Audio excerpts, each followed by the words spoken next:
Hello guys, आपका स्वागत है हमारे चैनल इजी ट्रिक्स में। आज हम बात करेंगे कंपनी की मीटिंग्स के बारे में। कंपनी में कुछ ऐसी मीटिंग्स होती हैं जिनको कंडक्ट करवाना मैंडेटरी होता है, जैसे कि AGM annual general meeting, EGM extra ordinary general meeting and class meetings. तो इस पर्टिकुलर वीडियो में हम बात करेंगे एजीएम के बारे में, यानी कि एनुअल जनरल मीटिंग के बारे में, और जानेंगे कि एजीएम को कंडक्ट कराने के लिए क्या प्रोसीजर फॉलो किया जाएगा, इसका टाइम क्या होता है एंड कहाँ पर इसे कंडक्ट कराया जाता है। और इन मीटिंग्स के लिए भी कुछ ड्यू डेट्स होती हैं जिससे पहले कि इन मीटिंग्स को कंडक्ट करवाना ज़रूरी होता है। और अगर इन सभी प्रोसीजर्स एंड रूल्स का एंड रेगुलेशंस को फॉलो नहीं किया जाता है तो उस केस में क्या पनिशमेंट होगी। तो हम एक एक करके सभी एसेंशियल फीचर्स के बारे में बात करेंगे। तो आइए स्टार्ट करते हैं। सबसे पहले हम देखते हैं इस चार्ट को, जिसमें कि कंपनी में होने वाली सभी मीटिंग्स के बारे में बताया गया है। सबसे पहले है यहाँ पर शेयर होल्डर्स मीटिंग। इसके अंडर आती है statutory meetings, annual general meeting, extra ordinary general meeting.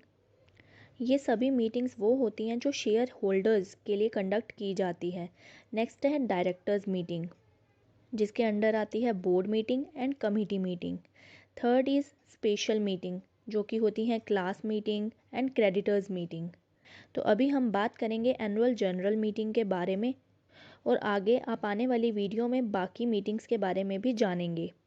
Annual general meeting according to section 96 subsection 1 of the Companies Act 2013, every company, public and private company, is required to hold one general meeting in a year, supervised by its director, to evaluate the progress of the company and plan future course of action, which is known as annual general meeting. इस section के तहत private company and public company सभी कंपनियों को एक annual general meeting conduct करानी होती है। इसके रिगार्डिंग आपको मिनिमम एक तो एनुअल जनरल मीटिंग रखनी ही होगी। The meeting has to be pre-notified, which has to be generally not less than 21 days before the scheduled day. जिस दिन मीटिंग रखी जानी है उससे 21 डेज बिफोर सभी शेयर होल्डर्स के पास उसका नोटिस पहुंच जाना चाहिए। बट कभी एमरजेंसी केसेस में इमीडिएटली मीटिंग बुलानी पड़ती है, उसके लिए हम 21 डेज़ का नोटिस सर्व नहीं कर सकते। उस केस में हम शॉर्ट नोटिस देकर भी शेयर होल्डर्स को मीटिंग के लिए बुला सकते हैं, बट उसके लिए भी कुछ स्पेसिफाइड कंडीशंस हैं जिन्हें फुलफ़िल करना होता है। शॉर्ट नोटिस पर मीटिंग बुलाने के लिए कंपनी एक्ट के सेक्शन 101 सब सेक्शन 1 में इसके रिगार्डिंग एक प्रोविज़न है, जिसमें कहा गया है A general meeting may be called after giving a shorter notice if consent is given in writing or by electronic mode by not less than 95% of the member entitled to vote at such meeting। यानी कि ऐसे member जो कि vote देने का अधिकार रखते हैं, अगर 95% ऑफ मेंबर्स अलाउड करते हैं इन राइटिंग और बाय इलेक्ट्रॉनिक मोड, तो शॉर्ट नोटिस पर मीटिंग बुलाई जा सकती है। ये प्रोविज़न है सेक्शन 101 सबसेक्शन 1 में। नेक्स्ट अब हम बात करते हैं due date of the meeting के बारे में। The meetings are stipulated to be held within 9 months from closing of first financial year of the company and 6 months from the closing in subsequent year. Time elapses between two meetings cannot be more than 15 months. The section also provided that it is on the discretion of the registrar to extend the time of AGM not more than 3 months. Company की जो meeting होगी वो 9 months from closing of the first financial year of the company, यानी कि company का जो पहला financial year होगा उसके ख़त्म होते ही, यानी उसके क्लोजिंग के 9 मंथ्स के अंदर अंदर फर्स्ट मीटिंग कंडक्ट करानी होगी। फॉर एग्ज़ाम्पल, अगर कोई कंपनी फाइनेंशियल ईयर 2019-20 में रजिस्टर हुई है तो उसके लिए 31 मार्च 2019 तक वो कंपनी की क्लोजिंग होगी, यानी तब से 9 मंथ तक 31 दिसंबर 2019 तक ये हो गए 9 मंथ्स। इसके बीच कंपनी की एक एनुअल जनरल मीटिंग हो जानी चाहिए। अब ये तो थी पहले साल की बात। अब हम बात करते हैं नेक्स्ट ईयर्स की बात। यहाँ लिखा गया है 6 months from the closing in subsequent years. आगे आने वाले सालों में ये 9 महीने का टाइम 6 महीने हो जाता है। जैसे कि फाइनेंशियल ईयर की क्लोजिंग होती है 31 मार्च को, तो सभी ईयर्स में आगे आने वाले 6 महीने के लिए यानी कि 30 सितंबर तक मीटिंग्स हो जानी चाहिए। फर्स्ट ईयर के लिए ये टाइम है 9 मंथ्स का एंड बाकी सब्सिक्वेंट ईयर्स के लिए ये टाइम है 6 मंथ्स का। अब हम बात करते हैं दो मीटिंग्स में आने वाले गैप की। दो मीटिंग में होने वाला गैप 15 मंथ से ज़्यादा नहीं होना चाहिए। फॉर एग्ज़ाम्पल, अगर कभी फाइनेंशियल ईयर 1920 की मीटिंग जैसे रखी गई है मई 20 में, यानी कि क्लोजिंग के 6 महीने के अंदर अंदर, तो हमारी फर्स्ट कंडीशन फुलफ़िल हो रही है। अब नेक्स्ट ईयर की मीटिंग रखी गई है यानी कि मार्च 21 के लिए मीटिंग रखी गई है सितंबर 21 में, वो भी कंडीशन फुलफ़िल होती है। बट दोनों के बीच का अगर आप गैप देखते हैं तो वो 15 मंथ से ज़्यादा है, जिसके लिए हमारी सेकंड कंडीशन फुलफ़िल नहीं हो रही है। हमें एक वैलिड एजीएम कंडक्ट कराने के लिए दोनों ही कंडीशंस को फुलफ़िल करना होगा। बट कभी इमरजेंसी केस में हम इस टाइम को रजिस्ट्रार के पास एप्लीकेशन फाइल करके बढ़वा भी सकते हैं, पर इसे 3 महीने से ज़्यादा नहीं बढ़ाया जा सकता। हम बात करते हैं अब नेक्स्ट पॉइंट की, ट्राइब्यूनल कॉलिंग द मीटिंग। कभी कभी क्या होता है कि डायरेक्टर्स मीटिंग कंडक्ट ही नहीं करवाते, यानी कि ऊपर बताए गए दोनों ही कंडीशंस को फुलफ़िल नहीं करते। इस केस में मेंबर्स के पास अथॉरिटी है कि कोई एक मेंबर या एक से ज़्यादा मेंबर्स ट्राइब्यूनल में इस चीज़ को बता सकते हैं, जिसके बाद ट्राइब्यूनल के पास ये पावर होती है कि वो मीटिंग को बुला सकते हैं। अब हम बात करते हैं पनिशमेंट फॉर डिफ़ॉल्ट की। अगर सेक्शन 76 को फुलफ़िल नहीं किया जाता है तो section 99 of the companies act 2013 में प्रोविज़न है कि जो भी पर्सन डिफ़ॉल्ट करता है उसे फ़ाइन देना होगा, which can extend to 1 lakh depending on the circumstances. Next अब हम बात करते हैं matters discussed in an AGM और agenda for an AGM. AGM किस मैटर्स पर डिस्कशन के लिए बुलाई जा सकती है? First is consideration and adoption of the audited financial statements. जो भी कंपनी की ऑडिटेड फाइनेंशियल स्टेटमेंट्स होती हैं, यानी कि balance sheet, profit and loss, इन सभी डॉक्यूमेंट्स को मेंबर के आगे प्रेजेंट किया जाता है और उस पर डिस्कशन किया जाता है। Next is consideration of the directors report and auditors report. जब भी फाइनेंशियल स्टेटमेंट्स फाइनल होती हैं तब डायरेक्टर भी एक अपनी रिपोर्ट देता है एंड ऑडिटर भी अपनी रिपोर्ट देते हैं। एजीएम में इन सभी रिपोर्ट्स को भी कंसिडर किया जाता है। Next is dividend declaration to share holders.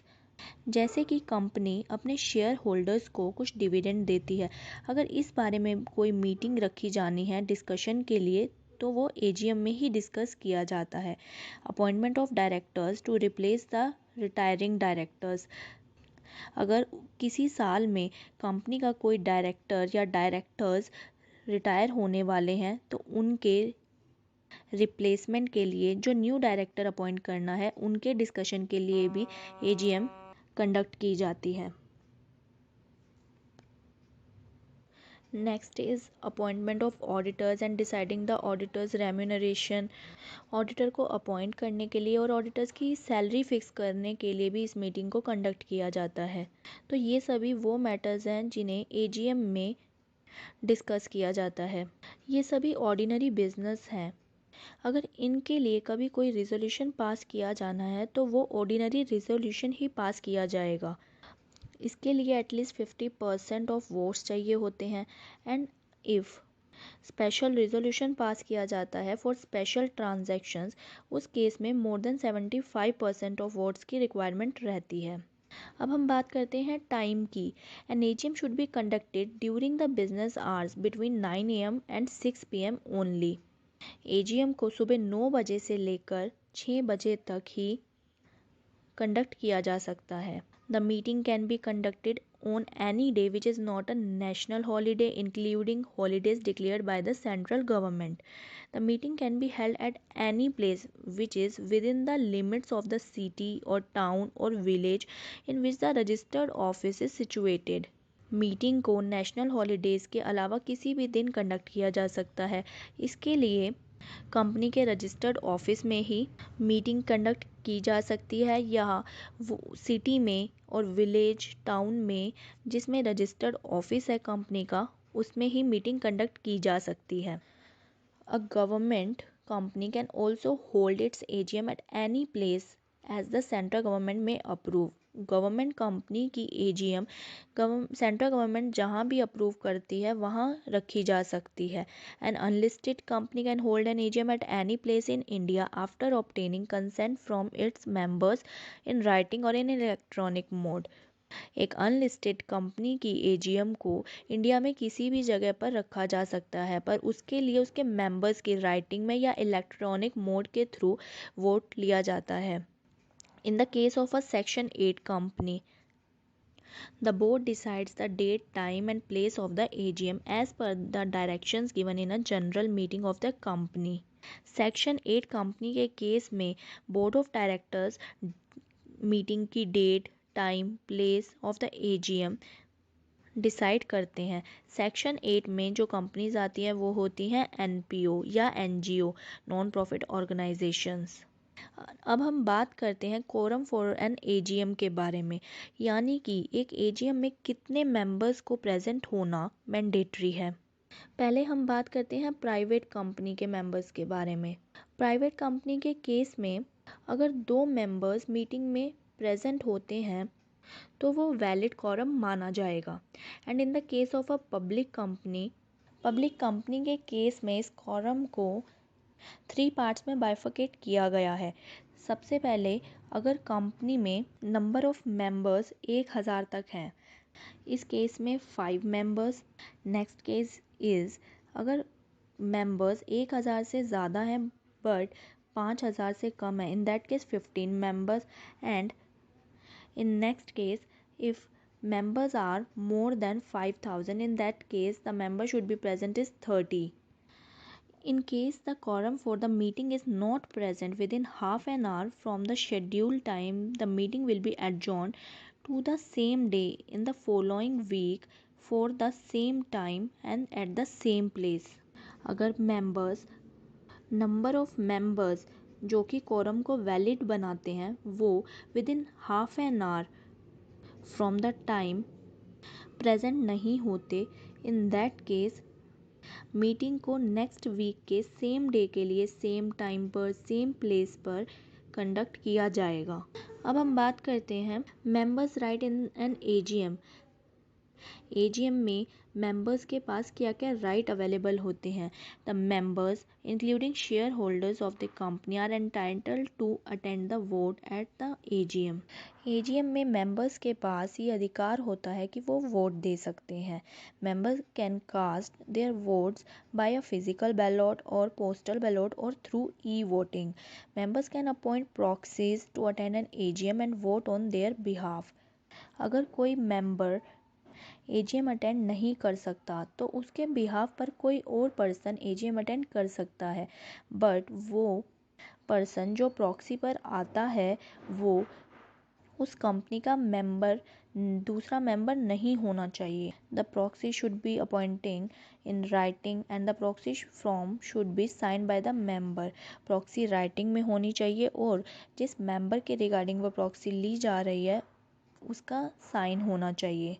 इसके लिए एक अलग से फॉर्म प्रिस्क्राइब्ड है कंपनीज एक्ट 2013 में, उस फॉर्म के थ्रू प्रॉक्सी दी जा सकती है।